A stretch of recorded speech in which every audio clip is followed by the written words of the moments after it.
সম্মানিত হাজিরিন, আজকে আমরা আলোচনা করব আয়াতুল কুরসি।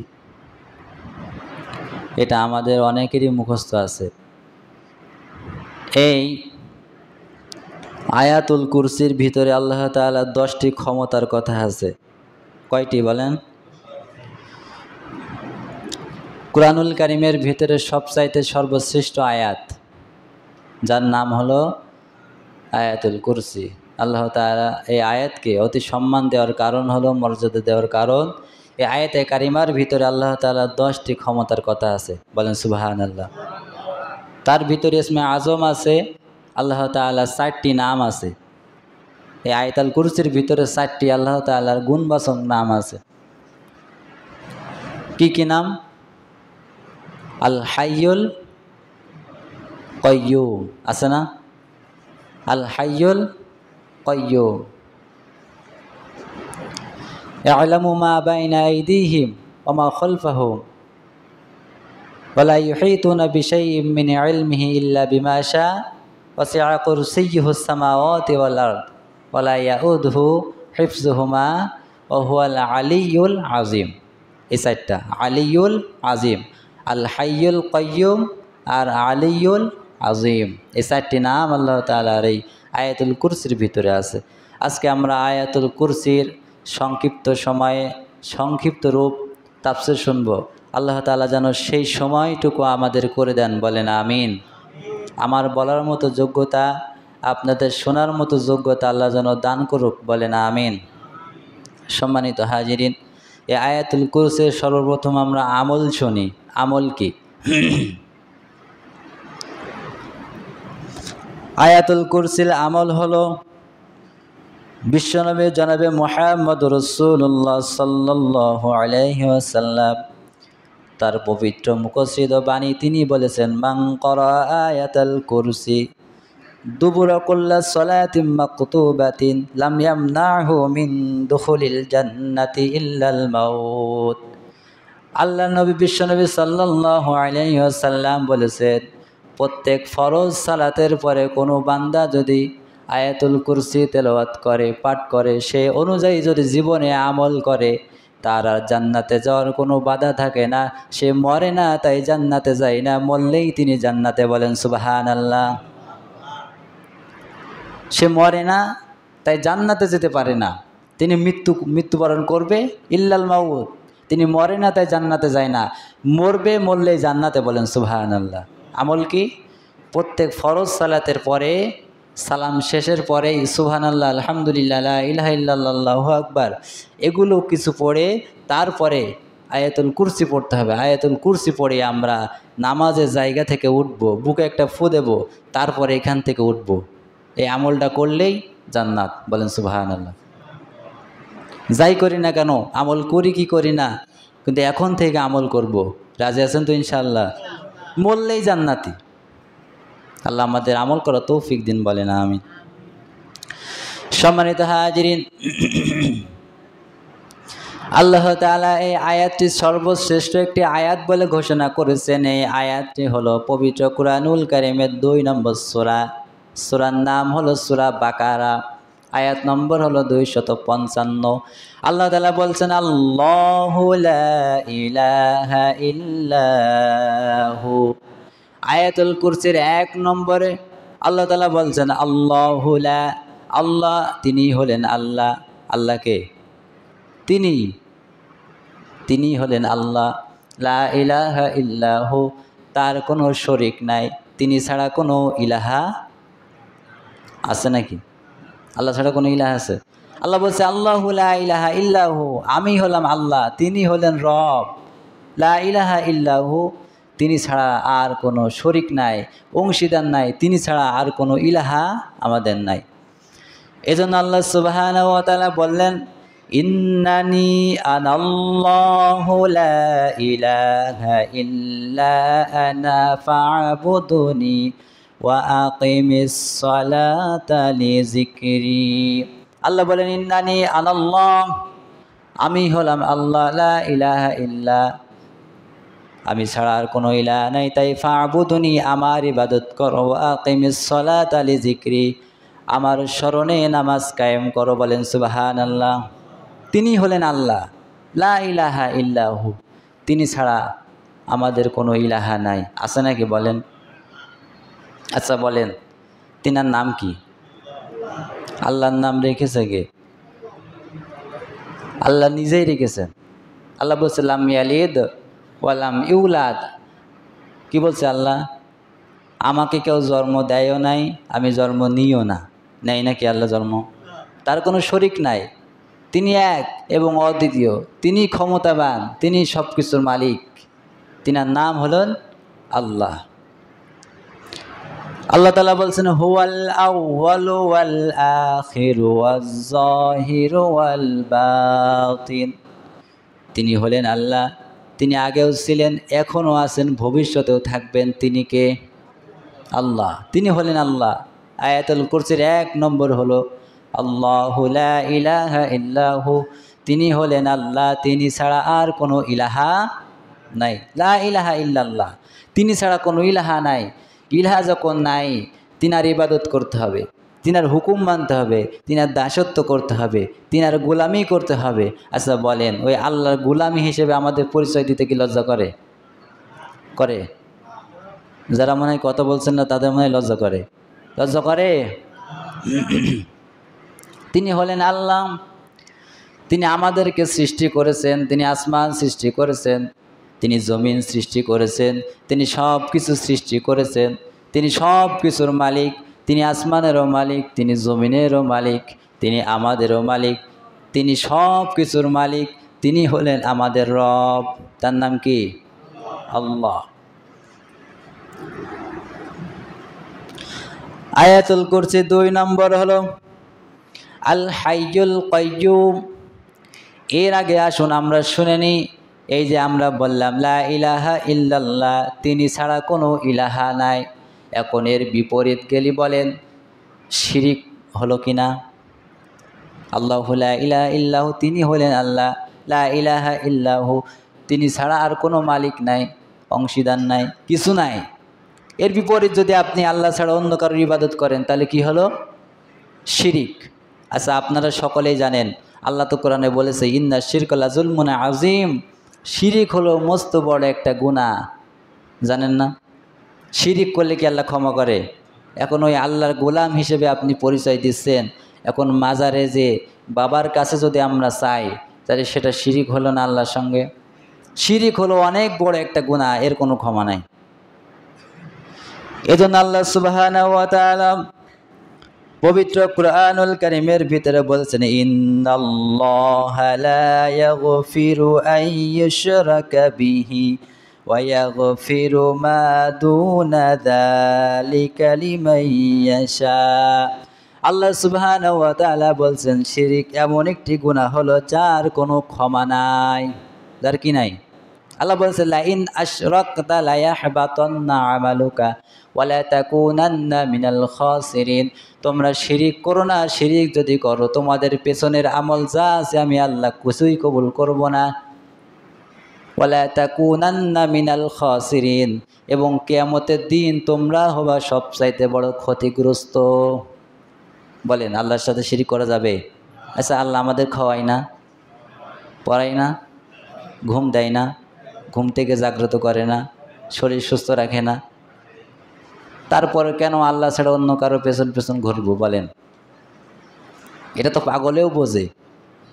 তারপরেও এত কিছু আল্লাহ আমার দায়িত্ব নিয়েছেন, তারপরেও আল্লাহ ছাড়া কেন অন্য মানুষের অন্যান্য কারোর পেছনে ঘুরবো? কেন বাবার দরবারে যাব? কেন মাজারে যাব? গাছতলায় আস্তলায় কেন যাব? কি জন্য? ঈমান হারাতে? শিরিক। এগুলো করলে আল্লাহ তাআলা আমাদের ক্ষমা করবে না। আল্লাহ তাআলা আমাদের কবুল করুক, বলে না আমিন। 2 নম্বরে আছে আল্লাহ তাআলা বলছেন আল হাইয়ুল কাইয়্যুম। আল হাইয়ুল, তিনি হলেন চিরঞ্জীব। আল হাইয়ুল মানে হলেন চিরঞ্জীব। আল কাইয়্যুম 2 নম্বরে আল্লাহ তাআলা বলছেন আল কাইয়্যুম, তিনি হলেন চিরন্তন, তিনি হলেন স্বয়ং সম্পন্ন। আল্লাহ হলেন আল হাইয়ুল। 2 নম্বরে আল কাইয়্যুম। আল হাইয়্যুম অর্থ হচ্ছে চিরঞ্জীব, তিনি সব সময় বেঁচে থাকবেন।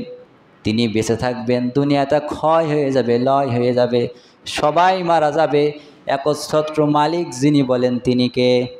তিনিই শুধু বেঁচে থাকবেন। আল্লাহ তাআলা বলছেন কুল্লু মান আলাইহা ফানি ওয়া ইয়াবকা ওয়াজহু রাব্বিকা যুল জালালি ওয়াল ইকরাম ফাবিআইয়ি আলাই রাব্বিকুমা তুকাযযিবান। আল্লাহ তাআলা বলছেন কুল্লুমান আলাইহা ফান, এই পৃথিবীতে যা কিছু তোমরা দেখতে পাও সব কিছু লয় হয়ে যাবে, ক্ষয় হয়ে যাবে, ফান হয়ে যাবে, ধ্বংস হয়ে যাবে। কেউ দুনিয়ায় বেঁচে থাকবে না, বেঁচে থাকবো হলো শুধু আমি আল্লাহ। ওয়ায়াবকা ওয়াজহু রাব্বিকা যুল জালালি ওয়াল ইকরাম, যুল জালাল যিনি আছেন, আল্লাহ যিনি আছেন, একমাত্র আল্লাহই শুধু বেঁচে থাকবে। বলেন সুবহানাল্লাহ। আমরা বেঁচে থাকবো। তিনি হলেন আল হাইয়ুল।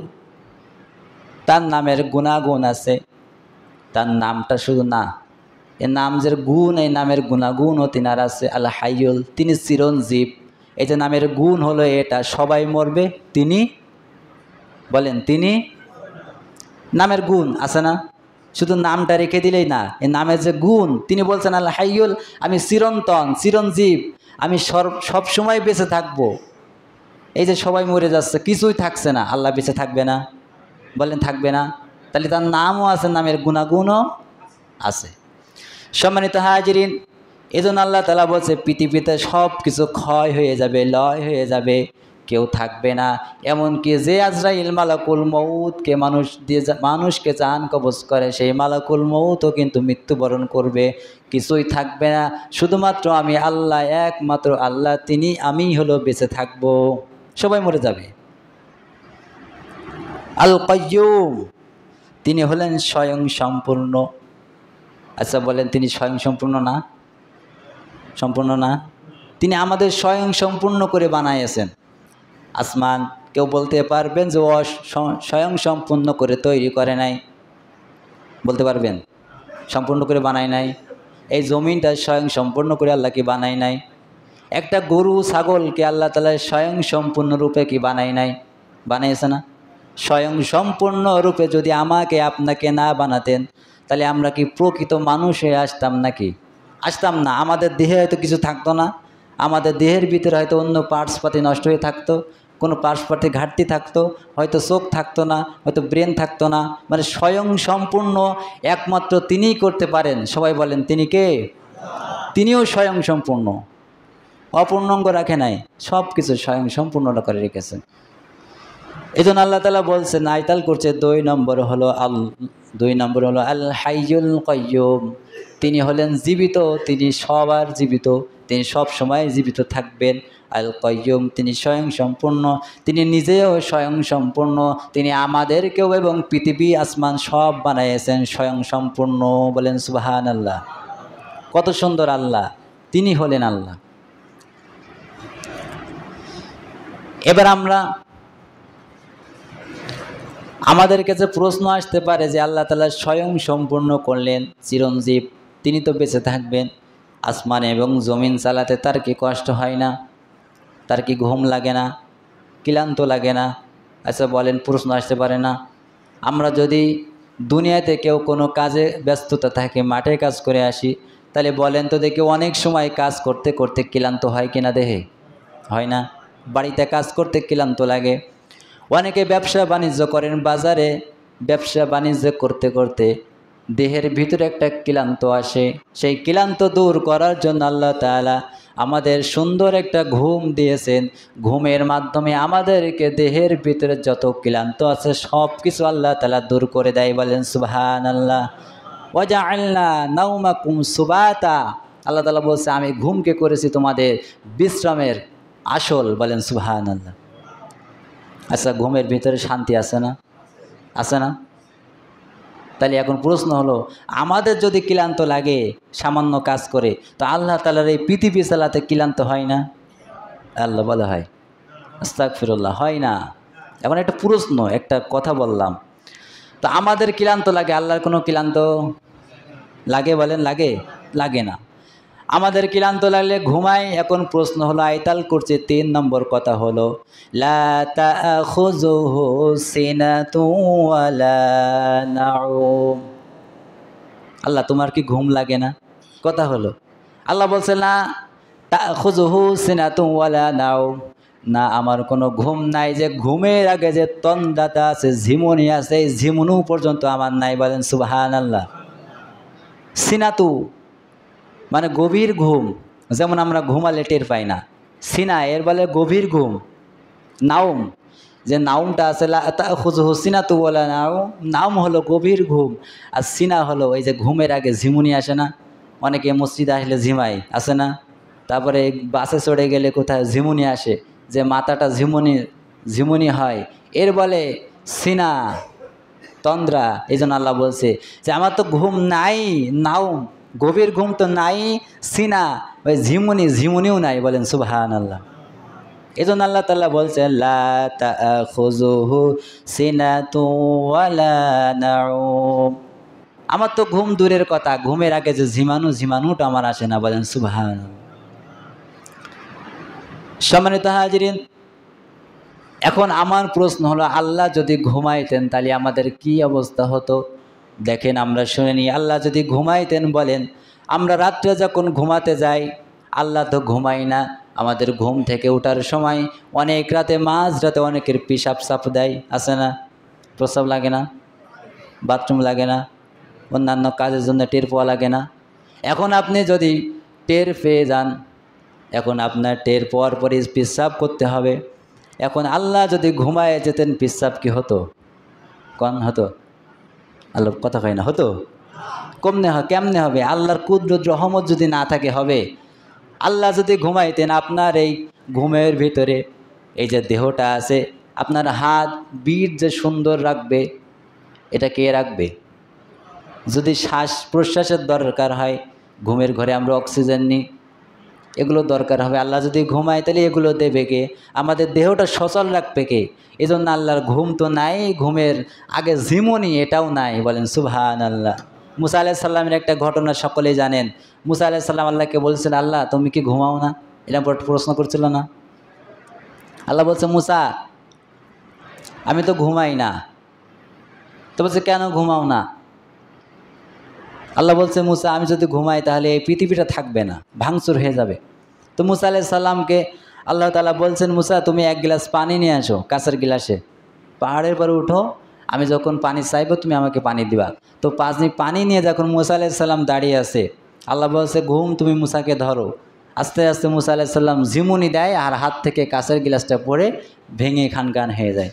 তখনই আল্লাহ তাআলা মুসাকে ডাকতে বলছে, মুসা দাও, পানি দাও। কি বলে? পানির গিলাস তো হাতে থেকে পড়ে ভেঙে গেছে। মুসা আলাইহিস সালামকে আল্লাহ বললেন, ও মুসা, সামান্য ঘুমের ঝিমুনির কারণে হাত থেকে কাচের গিলাসটা পড়ে যেমন ভাঙচুর হয়ে গেল, আমি আল্লাহ তাআলা যদি ঘুমাইতাম, তামাম পৃথিবীটা চন্দ্র সূর্য একাকার হয়ে এদিকের সাথে ওদিকে ধাক্কা লেগে লেগে তামাম পৃথিবী এমনভাবে ভাঙচুর হয়ে যেত। আল্লাহ ঘুমায় না? ঘুমায় না। এজন্য তিনি হলেন আল্লাহ, তিনি ছাড়া কোনো ইলাহা নাই। তিনি হলেন আল হাইয়ুল কাইয়ুম, চিরঞ্জীব, স্বয়ং সম্পূর্ণ। লা তাখুযুহু সিনাতুন ওয়ালা নাওম, আমরা ঘুমাই, তিনি ঘুমান না। আমাদের দেহ সচল যিনি রাখেন তিনি কে? আয়াতুল কুরসির 4 নম্বর হলো লাহু মা ফিস সামাওয়াতি ওয়া মা ফিল আরদ, আসমান এবং জমিনের যাহা কিছু আছে এর ভিতরে সর্বপ্রথম সব চাইতে সব কিছুর মালিককে। লাহু মা ফিস সামাওয়াতি ওয়া মা ফিল আরদ, আল্লাহ তাআলা বলছে আসমান এবং জমিনে এবং তার মাঝে যাহা কিছু আছে সব কিছুর মালিক হলাম আমি আল্লাহ। বলেন সুবহানাল্লাহ। আল্লাহ তাআলা বলছে লাহু মুলকুস সামাওয়াতি ওয়াল আরদ ইহয়ি ওয়া ইউমিত ওয়া হুয়া আলা কুল্লি শাইইন কাদির। পৃথিবী ও আকাশের সাম্রাজ্যের সার্বভৌমত্ব একমাত্র মালিক হলেন আল্লাহ। তিনি জীবন দান করেছেন, জীবন দান করেন এবং তিনি মৃত্যু ঘটান। তিনি কে? যিনি জীবন দান করেন এবং এই জীবনকে মৃত্যু যিনি ঘটান, বলেন তিনি কে? আল্লাহ তাআলা বলছেন ওয়া আলা কুল্লি শাইইন কাদির, তিনি সব কিছুর উপর ক্ষমতাবান। আচ্ছা আমি বানালাম, বলেন বানালাম। সূরা হাদিদ 27 নম্বর পারায় আছে, আয়াত নম্বর হলো 2। আপনারা দেখতে পারেন আল্লাহ তাআলা বলছে লাহু মুলকুস সামাওয়াতি ওয়াল আরদ ইউহয়ি ওয়া ইউমীত ওয়া হুয়া আলা কুল্লি শাইইন কাদির। আসমান এবং জমিনের সার্বভৌমত্ব একমাত্র ক্ষমতার অধিকারী হলাম আমি আল্লাহ। আমি আল্লাহ ইউহয়ি ওয়া ইউমীত, মানুষকে জীবন দিয়েছি, আবার ওই জীবনকে আমি আল্লাহ মৃত্যু ঘটাই। ওয়া হুয়া আলা কুল্লি শাইইন কাদির, এবং সব কিছুর উপরে আমি আল্লাহর ক্ষমতাবান। বলেন সুবহানাল্লাহ। আছে না আল্লাহর ক্ষমতা? আছে না? আপনাদের কি সন্দেহ হয় নাকি আল্লাহর ক্ষমতা আছে না নাই? আল্লাহর ক্ষমতা নাই, ক্ষমতা আছে, সব আছে। আল্লাহ সব কিছু করতে পারে। আল্লাহ তাআলা বলবে কুম হও আর ফায়াকুন, সঙ্গে সঙ্গে হয়ে যাবে। কি হবে না বলেন? ফিরাউন যখন ওই নীল নদ থেকে মুসা আলাইহিস সালামকে যখন তাড়া করছিল, মুসা আলাইহিস সালাম যখন 12টা রাস্তাতে পার হয়ে গেলেন, ফিরাউনের দলপল যখন পিছনে, সামনে রাস্তা, যে রাস্তা বানালে কে? রাস্তা তো কেউ বানায় নাই, আল্লাহ বানাই দিয়েছে। হযরত তার নবী মুসা আলাইহিস সালামের দলপল নিয়ে রাস্তা পারাপারের জন্য, নদী পারাপারের জন্য। তো যখন এই ফিরাউনের দলপল রাস্তার মাঝখানে গেছে, নদীর মাঝখানে, তখন আল্লাহ বলছে কুম ফায়াকুন, সঙ্গে সঙ্গে হয়ে গেল। গিয়েছিল না? আল্লাহর ক্ষমতা তখন বুঝেছিল, এখন আর নাই। আছে? এখন আছে? আছে। আমাদের ইমানের কারণে হয়তো এটা আমরা বুঝতে পারি না। আল্লাহ তাআলা যেন আমাদের সকলকে তৌফিক দিন, বলেন আমিন। আয়াতুল কুরসি 4 নম্বর হলো আল্লাহ তাআলা বলছেন লাহু মা ফিস সামাওয়াতি ওয়া মা ফিল আরদ। আসমান এবং জমিনের এর মাঝখানেও এবং সব জায়গায় যা কিছু আছে, সর্বভৌমত্বর মালিক একমাত্র হলেন তিনি। বলেন তিনি কে? আয়াতুল কুরসির 5 নম্বর হলো মান যাল্লাযী আশফাউ ইনদাহু ইল্লা বিইজনি। আল্লাহ তাআলা বলছেন কে আছে আমি আল্লাহর অনুমতি ছাড়া সুপারিশ করার? আছে কারোর? আছে কারো ক্ষমতা আছে? এটা কিন্তু এই আয়াতের কথা এখানে না, আখেরাতে। কোথায়? আল্লাহ তাআলা বলছে মান যাল্লাযী ইয়াশফাউ ইনদাহু ইল্লা বিইজনি। কার এত ক্ষমতা আছে, কার এত সাহস আছে আমি আল্লাহর অনুমতি ছাড়া আজকে হাসরের ময়দানে কে কে সুপারিশ করবে? পারবে কেউ? পারবে? অনুমতি একজন পাবে, তিনি কে? বিশ্বনবী সাল্লাল্লাহু আলাইহি ওয়াসাল্লাম। সম্মানিত হাজিরিন, আল্লাহ তাআলা বলছেন ওয়াত্তাকু ইয়াওমান লা তাজজি নাফসুন আন নাফসিন শাইআ ওয়া লা ইউকবালু মিনহা শাফাআতু ওয়া লা ইউখাযু মিনহা আদল ওয়া লা হুম ইউনসারুন। আল্লাহ তাআলা বলছে ওই দিনকে ভয় করো যেদিন কারো কোনো সামান্যতম উপকারও করতে পারবে না, কেউ কারো সুপারিশও করতে পারবে না। ওই দিন কেউ কারো বিনিময়ে কিছু সাফায়াত করতে পারবে না, কেউ কারো সুপারিশও করতে পারবে না, কেউ কিছু সাহায্য করতে পারবে না। কারো বিনিময়ে, মানে টাকার বিনিময়ে, কোনো কিছুর বিনিময়ে কেউ কারো উপকারও, বলেন উপকারও করতে পারবে? ওই দিনকে ভয় করো, আল্লাহ তাআলা বলছেন কেউ কারোর সুপারিশ করতে পারবে না, কোনো কিছুই কাজে লাগবে না, কোনো কিছুর বিনিময়ে কেউ কারো উপকারও করতে পারবে না। সম্মানিত হাজিরিন, এই যে আয়াতুল কুরসির 5 নম্বর কথা হলো মান যাল্লাযী আশফাউ ইনদাহু ইল্লা বিইযনি। কার অনুমতি, কার ক্ষমতা আছে আমি আল্লাহর অনুমতি ছাড়া আজকে আমার কাছে সুপারিশ করা? তবে মিনান নাবিয়্যিনা ওয়াস সিদ্দিকিনা ওয়াশ শুহাদাই ওয়াস সালিহিন, আরও কয়েকজনের কথা আছে। এই কয়েকজন সবাই সুপারিশ করতে পারবে আল্লাহ তাআলার হুকুমে, আল্লাহ তাআলার অনুমতিতে। সকলেই কিন্তু যেগুলো, যাদেরকে আল্লাহ তাআলা হুকুম দান করবেন, অনুমতি দিবেন, তারা ব্যতীত কিন্তু আল্লাহ তাআলার কাছে সুপারিশ করতে পারবে না। হ্যাঁ, যারা যারা সুপারিশ করতে পারবে তাদের মাঝখান থেকে সর্বপ্রথম যিনি চান্স পাবেন তিনি হলেন আমাদের নবী, বিশ্ব নবী জনাবে মুহাম্মদ রাসূলুল্লাহ। সকলেই বলেন সাল্লাল্লাহু আলাইহি ওয়াসাল্লাম। শাফায়াতের জন্য শর্ত লাগবে 3টা। বলেন কয়টা? এই যে আল্লাহ তাআলা বলছে কার এত সাহস আছে আমার অনুমতি ছাড়া সুপারিশ করবে, এই শর্ত আছে 3টা। শাফায়াতের জন্য শর্ত আছে 3টা। 1 নম্বর শর্ত হলো যিনি শাফায়াত করবেন যিনি সুপারিশ করবেন আল্লাহ তাআলার কাছ থেকে তাকে অনুমতি প্রাপ্ত বান্দা হওয়া লাগবে। বুঝতে পারলেন? আমি মনে করেন সুপারিশ করব, আল্লাহ তাআলা আমার অনুমতি দিবেন, তারপরে আমি সুপারিশ করার যোগ্য হব। বুঝতে পারলেন কথা?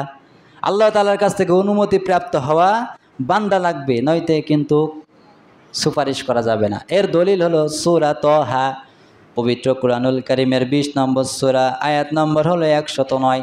আল্লাহ তাআলা বলছেন, ইয়াউমাইযিল লা তানফাউশ শাফাআতু ইল্লা মান আযিনা লাহুর রাহমানু ওয়া রাদিয়া লাহু কওলা। আল্লাহ তাআলা বলছেন, সেদিন সুপারিশ কার্যকর করো দ্বারা সম্ভব হবে না, শুধু ওই রহমান যাকে আল্লাহ তাআলা যাকে সুপারিশ করার অনুমতি দিবেন সে ব্যক্তি ছাড়া আল্লাহর সামনে কেউ সুপারিশ করতে পারবে না। বলেন সুবহানাল্লাহ। ইয়াউমাইযিল লা তানফাউশ শাফাআ ইল্লা মান আযিনা লাহুর রহমান, সেদিন কারো সাধ্য নাই সুপারিশ করা, কিন্তু ওই রহমান যদি কাউকে অনুমতি দেন সেই ব্যক্তি সুপারিশ করতে পারবে। বলেন সুবহানাল্লাহ। শাফায়াতের 2 নম্বর শর্ত হলো, যে ব্যক্তি আল্লাহর কাছে সুপারিশ করবে তাকে আল্লাহ তাআলার পছন্দ মতো বান্দা হওয়া লাগবে। বলেন কি হওয়া লাগবে? পছন্দ মতো বান্দা হওয়া লাগবে। আল্লাহ তাআলা পবিত্র কুরআনুল কারীমের সূরা নাজমের 26 নম্বর আয়াতে বলছেন, ওয়া কাম মিম মালাকিন ফিস সামাওয়াতি লা তুগনি শাফাআতুহুম শাইআন ইল্লা মিন বা'দি আই ইয়াযানাল্লাহু লিমান ইয়াশাউ ওয়া ইয়ারদা। আল্লাহ তাআলা বলছে, আসমানে যে কত ফেরেশতা আছে তাদের সুপারিশও কোনো ক্ষমতা নাই, সুপারিশ কারো কাজে আসবে না। তাদের মাঝখান থেকে আল্লাহ তাআলা যাদেরকে পছন্দ মতো বান্দা করবে তারাই কেবলমাত্র আল্লাহর কাছে সুপারিশ করতে পারবে। বলেন সুবহানাল্লাহ। তাহলে শর্ত 2 নম্বরে, আল্লাহর কাছে ওই দিন সুপারিশ করতে পারবে আল্লাহ তাআলা যাদেরকে তার বান্দা মতন পছন্দ হয়, বান্দাদের মাঝখান থেকে পছন্দ হয়, ভালোবাসে, তাদেরকে আল্লাহ তাআলা সুপারিশ করার ক্ষমতা দান করবেন। বলেন সুবহানাল্লাহ। 3 নম্বর শর্ত হলো, আল্লাহ তাআলা যাদেরকে অপছন্দ করে, আচ্ছা বলেন আল্লাহ কি কাফেরদেরকে পছন্দ করে? মুশরিকদেরকে পছন্দ করে? মুনাফিকদেরকে পছন্দ করে? এদের জন্য সুপারিশ করলে আল্লাহ তাআলা অপছন্দ করে।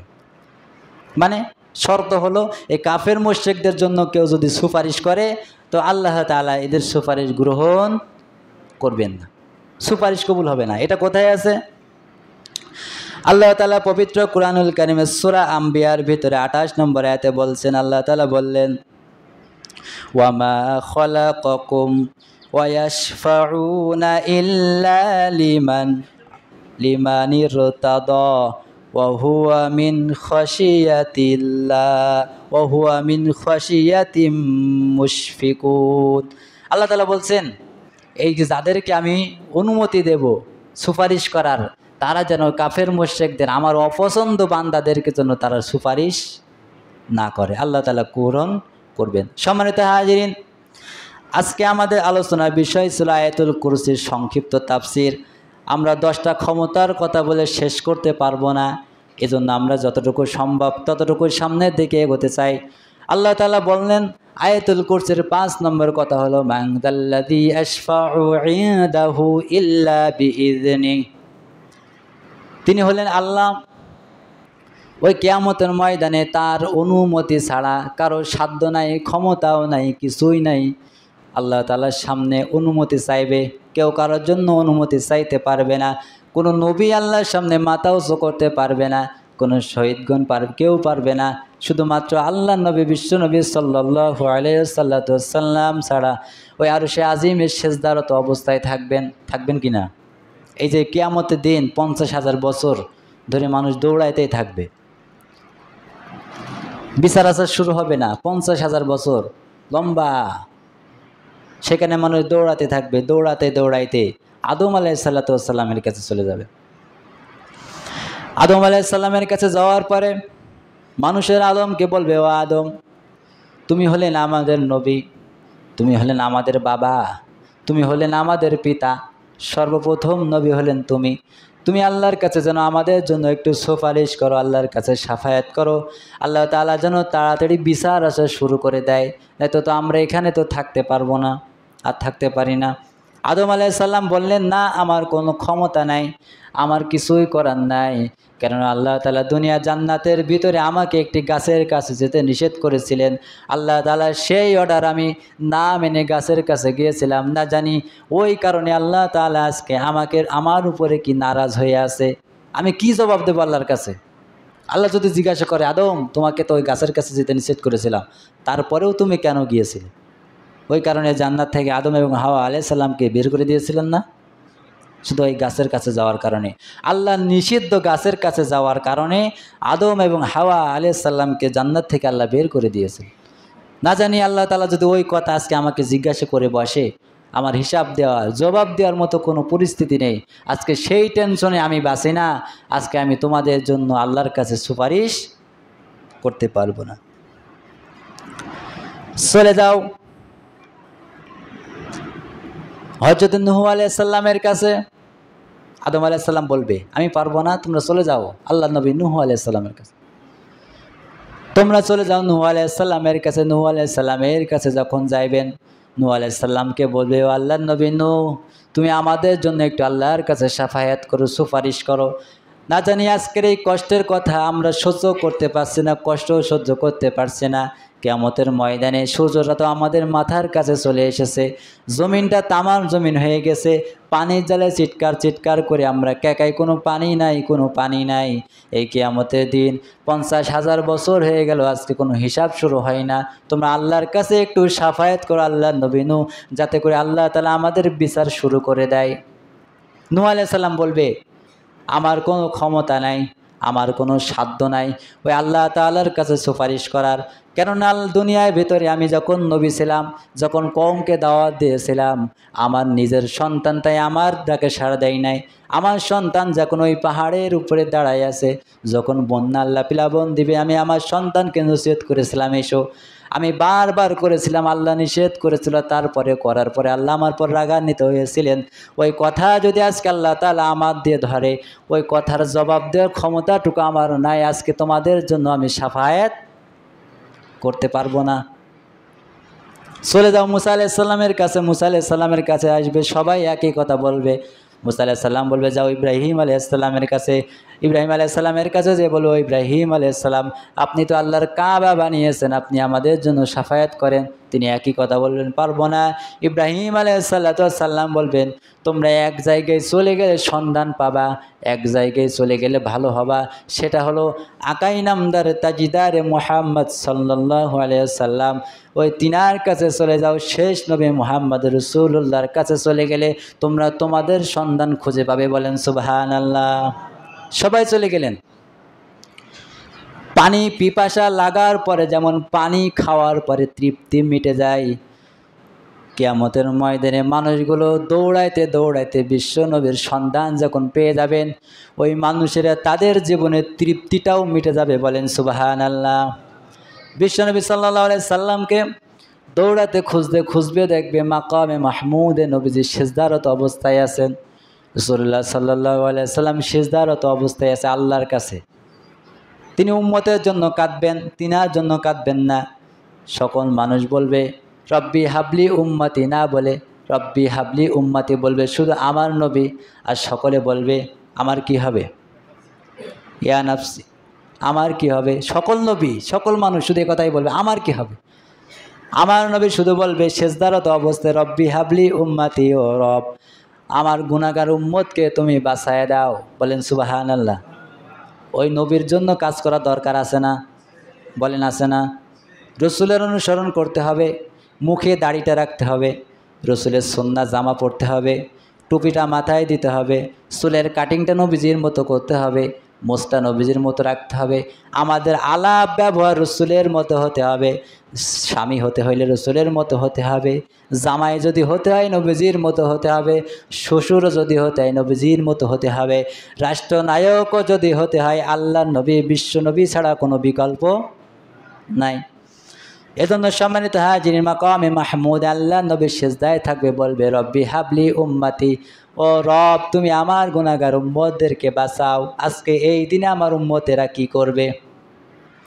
প্রত্যেক নবীকে আল্লাহ তাআলা দুনিয়ার ভিতরে একটি করে দোয়া দিয়েছিলেন, ওয়া ইন্নী আখতাবিউ দাওয়াতি শাফাআত লি উম্মতি ইয়াউমাল কিয়ামাহ। প্রত্যেক নবীকে আল্লাহ তাআলা একটি দোয়া দিয়েছিলেন, যেই দোয়া করার সাথে সাথে আল্লাহ তাআলা কবুল করে নেবেন। স্পেশাল দোয়া সবাই করে ফেলেছিলেন, শুধু আমাদের নবী করেন নাই। কিয়ামতের দিন মহা মুসিবতের সময় তার উম্মত যখন বিপদে পড়ে যাবে, নবীজি বলেছেন এই বিপদের সময় কিয়ামতের দিন আমার স্পেশাল দোয়াটা আল্লাহর কাছে করে আমার গুনাহগার উম্মতদেরকে আমি জান্নাতে নেব। বলেন সুবহানাল্লাহ। স্পেশাল দোয়া ওই দিন আল্লাহ নবী রেখে দিয়েছেন আমাদের জন্য, আপনার জন্য। খুশি না? নবীর জন্য তো নবীর জন্য কিছু করতে হবে। আল্লাহ নবী আমাদের জন্য স্পেশাল দোয়া রেখে গেছেন। প্রত্যেক নবীকে আল্লাহ তাআলা একটি করে স্পেশাল দোয়া দিয়েছিলেন। সেই দোয়া করলেই, কোনো বিপদ হলেই দোয়া করলে আল্লাহ কবুল করেছেন। বলেন নবীজি বিপদে পড়ে নাই দুনিয়াতে? 82 বার তাকে হত্যার চেষ্টা করা হয়েছে, দেশ থেকে তাড়িয়ে দিয়েছে, জেলখানায় রেখেছেন, হত্যার চেষ্টা করেছেন, কত অত্যাচার তার দ্বারা করেছেন। কিন্তু স্পেশাল দোয়া আমার নবী, আপনার নবী কোনো দিন কি আল্লাহর কাছে করেছেন? তাইফে মার খেলেন, উহুদে দান্দান মোবারক শহীদ হলেন, কত কিছু করতে হলো তাকে, কোনো দোয়া করে নাই সাহায্যের জন্য। কিন্তু ওই কিয়ামতের দিন, মহা মুসিবতের দিন, আমার উম্মতেরা যখন কষ্টে থাকবে, হাই হতাশ করবে, গুনাহগার উম্মতেরা যখন পাগল পারা হয়ে যাবে, বিপদের দিন, ওই দিন আল্লাহ নবী বলছে আমি আল্লাহর কাছে স্পেশাল দোয়া করব, আল্লাহ কবুল করবে, আর আমার উম্মতকে আমি জান্নাতে নেব। বলেন সুবহানাল্লাহ। আল্লাহ তাআলা আমাদের নবীকে, আল্লাহ তাআলা যেন আমাদের নবীর ওই শাফায়াত কবুল করে যেন আমরা নবীর সাথে জান্নাতে যেতে পারি, সেই কাজকর্ম করে আমল করা তৌফিক আল্লাহ আমাদের দান করুক। বলেন আল্লাহুম্মা আমিন। আমরা সময়ের কারণে 5টি আলোচনা করতে পেরেছি, সংক্ষিপ্ত তাফসির।